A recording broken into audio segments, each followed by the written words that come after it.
From the outside, a medieval castle looks like power made of stone. Thick walls, high towers, banners snapping in the wind. But step closer, and you realize something unsettling. This was not just a fortress. It was a sealed world. A place where hundreds, sometimes thousands, of people lived, worked, suffered, and died. The stone you see wasn't just protection.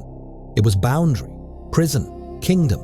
A castle controlled everything within its walls. Who ate, who froze, who lived through winter. Today, you're not learning about a castle. You're entering one. Beat. This is life inside a medieval castle. And it was heavier than you think.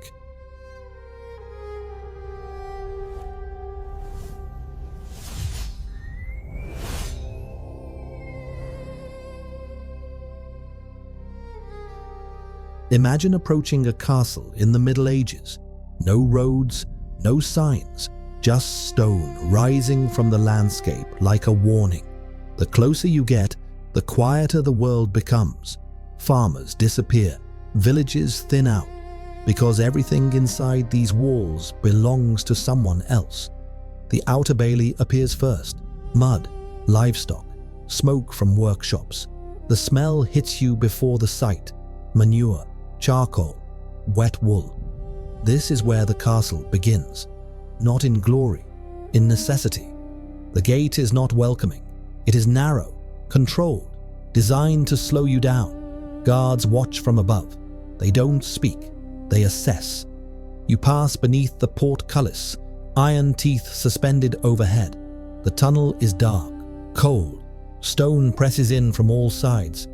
And once the gate closes behind you, you are inside, whether you like it or not. Castles were not built for comfort. They were built for control. And control required far more than walls. It required people, hundreds of them, and each one had a place they could not escape. A castle was a living system, not stone and iron, but people. Every role mattered. Every failure echoed. Inside the walls, nothing was wasted. Animals slept beneath humans. Heat, smoke, waste, food, everything mixed. There were soldiers who guarded the walls, servants who scrubbed floors, carried water, emptied chamber pots, craftsmen who repaired armor, shoes, doors, chains. Blacksmiths worked near the forge, deafening, relentless. Carpenters mended what stone could not hold. Falconers tended birds for hunting. Stable boys managed horses that cost more than most lives. Children grew up never knowing life beyond stone walls.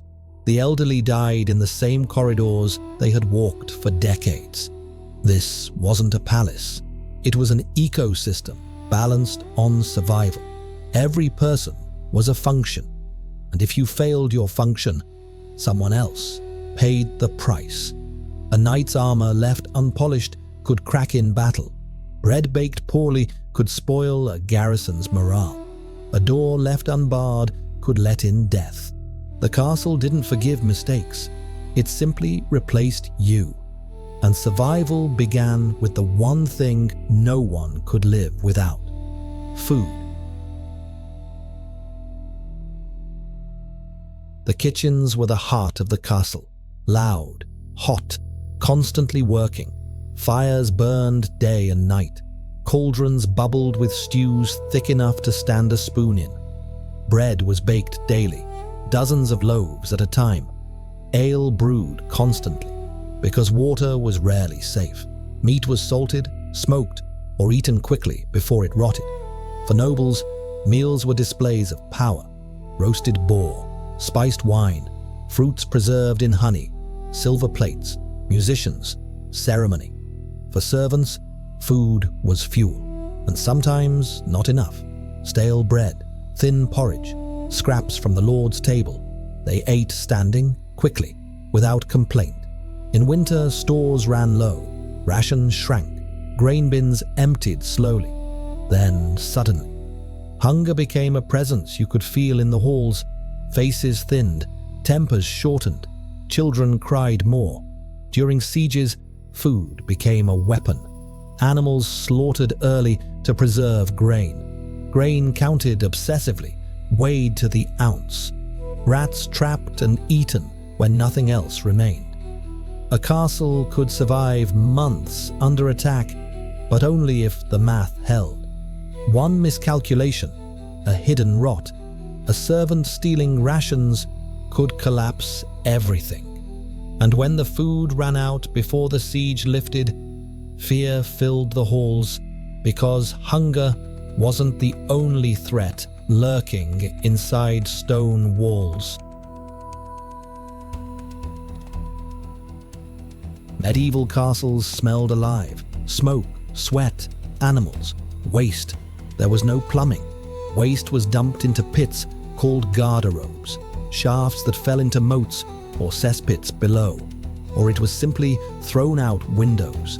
The air inside was thick. Torches filled hallways with oily smoke. Rushes on the floor absorbed spills, vomit, blood, and were changed only when they rotted. Illness spread easily. Fevers, infections, dysentery, parasites. Doctors were rare. Most castles had none. Treatments were brutal. Bloodletting to balance humors. Herbs crushed into poultices. Prayer, because God's will decided who lived. The sick were not isolated. They lived among everyone else. A cough in the great hall could spread to the barracks by morning. Death was familiar. Bodies were carried out quietly, wrapped, blessed if a priest was near, buried outside the walls or in chapel crypts. Life continued because it had to. And yet, people didn't leave. They couldn't. Peasants were bound to the land. Servants owed service. Knights owed loyalty. Outside the walls was often worse. Bandits, wolves, starvation. Inside, at least, there was order, even if that order was crushing. Every castle was built around hierarchy. At the top, the lord and his family. They lived in the keep, the most protected space. Fireplaces, tapestries, privacy. Below them, knights and retainers. They had rooms, but smaller, colder. Beneath that, servants, laborers, guards. They slept in shared quarters, often without heat. Straw mattresses, thin blankets. Where you slept, what you ate, how warm you stayed in winter, all depended on your place. Stone corridors reminded everyone where they belonged. Doors locked, spaces restricted. The Great Hall was the only shared space. But even there, seating was ranked. Nobles at the high table, knights below, servants standing, waiting to serve. Everyone watched everyone. A glance held too long could mean suspicion. A word spoken carelessly could mean punishment. The castle protected its lord, but it also imprisoned those who served him. And the lord himself? He was a prisoner too, bound by duty, by bloodline, by the weight of the stone his ancestors built. And when war came, those walls changed everything. The fortress became a trap, and survival became a question with no good answer. During a siege, the castle transformed. Gates sealed, guards doubled, food locked away under armed watch. Nights were tense, silence broken by distant horns or screams. The enemy didn't always attack. Sometimes they just waited.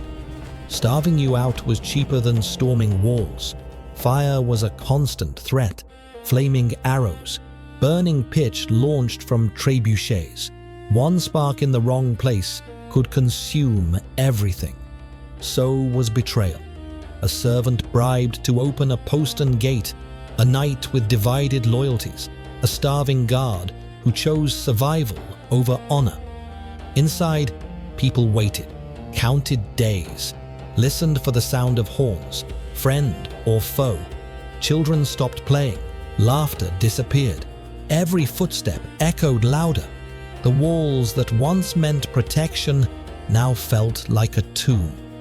A castle could protect you from the world or slowly destroy you from within. Because stone doesn't care who wins, it simply stands.